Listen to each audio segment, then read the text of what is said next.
ಇವತ್ತು ಕರ್ನಾಟಕದಲ್ಲಿ ಉತ್ತರ ಭಾರತದಲ್ಲಿರುವಷ್ಟು ಬಡತನ ಇದೆಯೋ ಇಲ್ವೋ?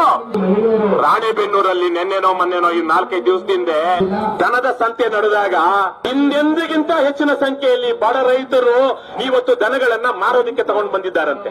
ಯಾಕೆ? ಬರಗಾಲ, ಮಳೆ ಇಲ್ಲ, ನೀರಿಲ್ಲ. ರೈತ ಏನ್ ಮಾಡಬೇಕು? ರೈತ ಮಾರಲೇಬೇಕು. 1.5 ಲಕ್ಷ ಹೋಗ್ತಾ ಇದ್ದಂತಹ ಒಂದು ಜೋಡಿ ಎತ್ತು 30-40 ಸಾವಿರಕ್ಕೆ ಕೊಡ್ತಾ ಇದ್ದಾರಂತೆ. ರೈತನ ಅತಿ ದೊಡ್ಡ ಸಂಪತ್ತು ಯಾವುದು? ಗೋ ಸಂಪತ್ತು. ಅದೇ ಕಾರಣದಿಂದಾಗೆ ಪುರಾಣಗಳಲ್ಲಿ ಗೋಗ್ರಹಣ, ಯಾರಾದ್ರೂ ಹಸುಗಳನ್ನ ಇಳ್ಕೊಂಡ್ರೆ ಅವ್ರ ವಿರುದ್ಧ ಯುದ್ಧನೇ ಸಾಗ್ಬಿಡ್ತಾ ಇದ್ರು.